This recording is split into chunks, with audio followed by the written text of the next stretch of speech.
Hello student, कैसे आप लोग? आई होप अच्छे होंगे। तो अभी भी हम लोग इलेक्ट्रोस्टैटिक का पार्ट 2 ही कंटिन्यू कर रहे हैं। That means electric potential and capacitance chapter ही चल रहा है।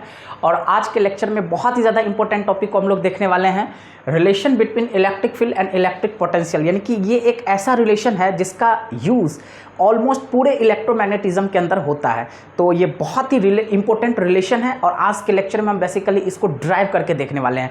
आपको मैं थोड़ा सा बता देता हूँ, जैसा कि अक्सर आप हर जगह पे यूज़ करते होंगे, E इज इक्वल टू आपने देखा होगा V/D, या हम इसी चीज़ को हम कह सकते हैं E is equal to V/L, यानी कि पोटेंशियल पर यूनिट लेंथ को ही हम लोग बेसिकली क्या कह देते हैं, इसको क्या कह देते हैं, पोटेंशियल ग्रेडियंट भी हम लोग कह देते हैं। इसी चीज़ को हम क्या कह देते हैं, पोटेंशियल ग्रेडियंट। जैसा कि आप लोगों ने पढ़ा होगा, ग्रेडियंट का बेसिक मीनिंग क्या होता है, पर यूनिट लेंथ। यानी कि ग्रेडियंट बेसिकली होता क्या है, ग्रेडियंट का मतलब होता है पर यूनिट लेंथ। यानी कि कोई भी फिजिकल क्वांटिटी है, अगर आप उसको लेंथ से डिवाइड कर दोगे तो इट बिकम्स ग्रेडियंट। तो पोटेंशियल ग्रेडियंट, या इसी को आपने देखा होगा E is equal to minus dV/dr। तो बेसिकली बस वही चीज़ है, यहाँ पे स्मॉल टर्म के केस में है और ये होल टर्म के केस में है। ठीक है, तो E is equal to V/dV लिख सकते हो या E is equal to minus dV/dr। तो इन्हीं रिलेशन को आज हम लोग बेसिकली क्या करके देखने वाले हैं, ड्राइव करके। हमने क्या किया, मान लेते हैं ये एक लाइन है और यहाँ पे कोई भी पॉइंट चार्ज है Q, जो कि किसके तरह बिहेव कर रहा है, SC, और इस पॉइंट को हमने क्या मान लिया, O। यानी कि SC का मतलब होता है सोर्स चार्ज। ठीक है, अब जहाँ पे भी सोर्स चार्ज रखा हुआ है वो अपने चारों ओर क्या करेगा, इलेक्ट्रिक फील्ड को डेवलप करेगा। और पॉजिटिव चार्ज है तो इलेक्ट्रिक फील्ड रेडियली डायरेक्टेड क्या होगा, आउटवर्ड होगा। Very simple. अब मैं क्या करता हूँ, यहाँ पे कोई भी एक पॉइंट चार्ज हमने क्या ले लिया, Q0।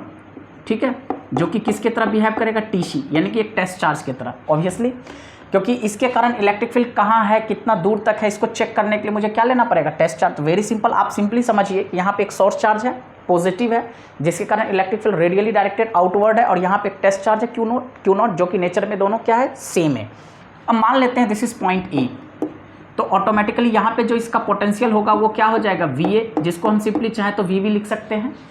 अब क्या करते हैं, इस टेस्ट चार्ज को हम किसकी तरफ मूव करेंगे, सोर्स चार्ज के, और ये क्या हो जाएगा, ये हमारा डायरेक्शन ऑफ किसको देगा, इलेक्ट्रिक फील्ड। क्योंकि अगर पॉजिटिव चार्ज है तो इसके चलते इलेक्ट्रिक फील्ड तो रेडियली डायरेक्टेड आउटवर्ड होगा, तो हर डायरेक्शन पे इलेक्ट्रिक फील्ड लाइंस क्या होगा, बाहर की तरफ होगा। अब मैं क्या करता हूं, इस टेस्ट चार्ज को A पे रखा जहां पे इसका पोटेंशियल था VA, जिसको हमने सिंपली मान लिया V। अगर मैं इसी टेस्ट चार्ज को एक स्मॉल डिस्टेंस dr कवर करता हूं और मैं ये कहाँ पे ले आता हूँ, किसी पॉइंट B पे ले आता हूँ। मान लेते हैं ये, इसको मैं कहाँ पे लाई करता हूँ, B पॉइंट पे, यानी कि A पॉइंट पे ये टेस्ट चार्ज है। ठीक है, और इसको मैं एक स्मॉल डिस्टेंस dr, यानी कि dr डिस्टेंस मूव करा के कहाँ पे लाता हूँ, A पॉइंट से B पे लाता हूँ। तो यहाँ पे जिसका पोटेंशियल हो जाएगा, potential at B point is equal to, simply आप क्या लिख सकते हो, अगर potential at A point V है तो अगर मैं dr डिस्टेंस मूव किया तो dr के चलते पोटेंशियल भी क्या हो जाएगा, dV। बहुत ही सिंपल, तो हम B पॉइंट पे पोटेंशियल क्या लिख सकते हैं, A पॉइंट पे पोटेंशियल V था और dr डिस्टेंस जिसके कारण पोटेंशियल हो गया dV, तो V प्लस हम सिंपली क्या लिख सकते हैं, dV। यानी कि ये क्लैरिफाई हो गया कि पोटेंशियल एट A पॉइंट अगर मेरे पास V है तो पोटेंशियल एट B पॉइंट हमारे पास क्या हो जाएगा, V plus dV। Very simple. अब मुझे क्या फाइंड आउट करना है, तो आप देखिए, अगर यहाँ पे टेस्ट चार्ज है तो इस डायरेक्शन में ये सोर्स चार्ज क्या करेगा, फोर्स अप्लाई करेगा, इसमें कोई दिक्कत ही नहीं है। ये हमारा डायरेक्शन किसका होगा, फोर्स का। ये डायरेक्शन किसका होगा, फोर्स का होगा। यानी कि ये जो सोर्स चार्ज है वो टेस्ट चार्ज के ऊपर फोर्स किस डायरेक्शन में लग रहा है, राइट डायरेक्शन में। लेकिन ये जो टेस्ट चार्ज है वो किस डायरेक्शन में मूव कर रहा है, टुवर्ड्स सोर्स चार्ज, यानी कि लेफ्ट में मूव कर रहा है। तो ये कहीं ना कहीं किसको इंडिकेट कर रहा है, DOM। यानी कि ये हमारे पास डायरेक्शन ऑफ मोशन है किसका, टेस्ट चार्ज का, टुवर्ड्स सोर्स चार्ज। यानी कि टेस्ट चार्ज लेफ्ट डायरेक्शन में आ रहा है टुवर्ड्स सोर्स चार्ज, और सोर्स चार्ज इस टेस्ट चार्ज के ऊपर जो फोर्स लग रहा है वो टुवर्ड्स राइट लगा रहा है। तो दोनों एक दूसरे का क्या है, एंटी पैरेलल। तो आप यहाँ पे लिख भी सकते हो कि सिंस जो हमारे पास F है is anti parallel to the dr, या कह सकते हैं DOM। यानी कि जो भी हमारा डायरेक्शन ऑफ मोशन है उसके ठीक अपोजिट डायरेक्शन में क्या लग रहा है, सोर्स चार्ज के द्वारा फोर्स लग रहा है, क्योंकि रिपल्सिव इन नेचर है। तो यानी कि F is anti parallel to dr। यानी कि आप तो ऑब्वियसली अगर दोनों एंटी पैरेलल तो इसके बीच का एंगल कितना हो जाएगा, 180 डिग्री। क्या हो जाएगा, 180 डिग्री। Very simple. तो अब आपको क्या फाइंड आउट करना है, सिंपली देखिए, आप जानते हो, we know that electric field का कॉन्सेप्ट हमारे पास क्या होता है, force per unit test charge. तो दिस इंप्लाइज अगर मैं यहाँ से फोर्स का वैल्यू निकालूं तो मैं सीधे क्या लिख सकता हूँ, Q not into E vector, यानी कि हमारे पास ये किसका एक्सप्रेशन आ गया, फोर्स का आ गया। Very simple. अब मैं लिखूंगा now work done by the charge Q naught, work done by the charge Q naught from A to B। तो W बराबर हमारे पास सिंपल सी बात है, क्या हो जाएगा हमारे पास, F vector dot D R vector. अब मैं जब इसी को खोलूंगा तो क्या लिखूंगा, F D R cos 180 degree, क्योंकि आप खुद यहाँ पे देख सकते हैं जिस डायरेक्शन में फोर्स सोर्स चार्ज के द्वारा लग रहा है और जिस डायरेक्शन में टेस्ट चार्ज मूव कर रहा है, दोनों एक दूसरे का क्या, एंटी पैरेलल है। यानी कि एफ और ये डी आर का डायरेक्शन हमारे पास किस डायरेक्शन में है, इस डायरेक्शन में। अगर हमारा डिस्टेंस ए से बी पे आ रहा है तो लेफ्ट, और फोर्स लग रहा है राइट, दोनों एंटी पैरेलल है, तो थीटा कितना हो गया 180। आप यहाँ पे इसी चीज़ को खोल के भी लिख सकते हैं, this implies W is equal to, मैं यहाँ पे क्या लिख सकता हूँ, F के जगह पर हम क्या लिख सकते हैं, Q नॉट E, और cos 180 का वैल्यू माइनस होगा तो माइनस हम लिख सकते हैं, F के जगह क्या लिख सकते हैं, Q not E into D R. यानी कि हमारे पास वर्क जो आ गया वो हमारे पास सिंपली क्या आ गया, F के जगह पर हम लिख सकते हैं Q नॉट इंटू ई, और cos 180 का वैल्यू कितना होता है, -1। आप यहीं पे लिख सकते हैं since cos 180 degree is equal to कितना होता है, -1। तो अगर आप cos 180 का वैल्यू यहाँ पे डालते हो तो ये हो जाएगा माइनस, और F के जगह Q नॉट ई, तो Q not E into D R. ठीक है, ये हमने मान लिया फर्स्ट। अब अगेन नेक्स्ट केस हमारे पास क्या आता है, नेक्स्ट केस आता है कि अगर हम bye the concept of potential, electric potential के अकॉर्डिंग हमने तो ये जो फोर्स निकाला ये किसके ये जो वर्क डन निकाला ये इलेक्ट्रिक फील्ड के चलते निकाला। ठीक है, मतलब इस केस में ये किस केस में आ गया, ये वर्क डन का रिलेशन इलेक्ट्रिक फील्ड के केस में आ गया। ठीक है, अब हम इसी वर्क डन को फाइंड आउट करेंगे इन केस ऑफ पोटेंशियल। तो अगर आप इसी Q नॉट को A पॉइंट से B पॉइंट पे लाओगे तो इसके चलते वर्क डन क्या होगा इन केस ऑफ पोटेंशियल। तो हम लिखेंगे again work done by the charge, again work done by the Q naught from A to B।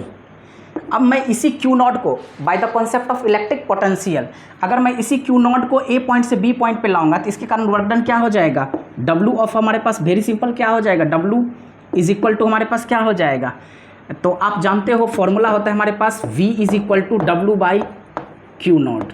तो अगर आप W निकालोगे तो हमारे पास W बराबर क्या हो जाएगा, V into Q not. Very simple, तो आप W इज इक्वल टू क्या लिख सकते हैं, अगर आप work done A B find out कर रहे हो तो आप क्या लिखोगे, V A B into Q naught. Very simple, मैं अब इसको थोड़ा रब करके बता, सिंपलाइज हमारे पास जो W आएगा वो हमारे पास क्या हो जाएगा, W of A B is equal to V of A B, इसका मतलब हो गया V B minus V A into हम क्या लिखेंगे, Q naught. This implies W of A B is equal to V B. आप देखिए यहाँ पे पोटेंशियल एट बी पॉइंट हमारे पास क्या है, V plus D V, V plus D V minus potential at A point हमारे पास कितना है, V। तो आप यहाँ पे V लिख दीजिए into Q naught. Very simple, हमारे पास क्या आ गया, W of A B is equal to V और V, ये दोनों कैंसिल आउट हो गया, हमारे पास सीधे क्या बचा, D V into Q naught. क्या बच गया हमारे पास, D V into Q naught. तो अब आप इसको सिंपली लिख सकते हैं, so W is equal to यहाँ पे हो गया D V into Q naught. इसको मैं क्या मान सकता हूँ, सेकेंड इक्वेशन। तो अब थोड़ा सा लॉजिकली देखिए, ये भी तो हमारे पास वर्क डन ए बी ही तो है। हमने क्या किया यहाँ पे, क्यू नॉट को ए पॉइंट से बी पॉइंट पे लाया in case of electric field, with respect to electric field, क्योंकि इलेक्ट्रिक फील्ड के अगेंस्ट ये क्या कर रहा है, मूव कर रहा है। इलेक्ट्रिक फील्ड इस डायरेक्शन में अप्लाई कर रहा है फोर्स, और ये उसका उल्टा मूव कर रहा है। तो W हमारे पास आ गया minus Q naught E D are. हम क्या कर सकते हैं, फ्रॉम 1 एंड 2 दोनों को हम क्या कर सकते हैं, इक्वल कर सकते हैं। हम यहीं पे लिख सकते हैं, सो फ्रॉम 1 एंड 2 हमारे पास क्या आ जाएगा रिलेशन, आप यहाँ पे देख सकते हैं। यहाँ पे W क्या है हमारे पास, माइनस क्यू नॉट, रिलेशन क्या है हमारे पास, minus Q naught E D R is equal to यहाँ पे क्या लिख सकते हैं, डी वी क्यू नॉट। तो यहाँ से देखिए क्यू नॉट और क्यू नॉट हमारे पास क्या आ जाएगा, कैंसिल आउट हो जाएगा। मैं यहाँ पे थोड़ा रब कर, तो यहाँ से आप इजीली फाइंड आउट कर सकते हैं। यहाँ पे क्या हो जाएगा, क्यू नॉट और क्यू नॉट कैंसिल आउट हो गया, हमारे पास क्या हो जाएगा आप देख सकते हैं यहाँ पे E is equal to minus को इधर भेजिए माइनस डी वी अपॉन में क्या आ जाएगा हमारे पास डी आर। तो ये हमारे पास क्या आ गया रिक्वायर्ड रिलेशन। और इसी चीज़ को आप क्या लिख सकते हो, यानी कि यहाँ पे जो हमारे पास D V by D R है, डी वी बाई क्या है डी आर, इसी चीज़ को हम क्या लिख सकते हैं पोटेंशियल ग्रेडियंट। पोटेंशियल क्या लिख सकते हैं हम लोग ग्रेडियंट। ऑलरेडी मैंने आपको बता रखा हूँ D V by D R, यानी कि कोई भी चीज़ कोई भी फिजिकल क्वांटिटी अगर पर यूनिट लेंथ होगा तो वो क्या कहलाएगा ग्रेडियंट। तो ऑलरेडी पोटेंशियल है डिवाइडेड बाय लेंथ, तो ऑटोमेटिकली क्या हो गया पोटेंशियल ग्रेडियंट। तो ये हमारा सबसे इंपॉर्टेंट रिलेशन है। ई इज इक्वल टू हम क्या लिख सकते हैं minus D V by D R. तो कैसे रिलेशन आया आप देख सकते हो, E is equal to D V upon में डी आर, माइनस इधर चला जाएगा राइट में, कोई दिक्कत नहीं है, या लेफ्ट में बात एक ही चीज़ है।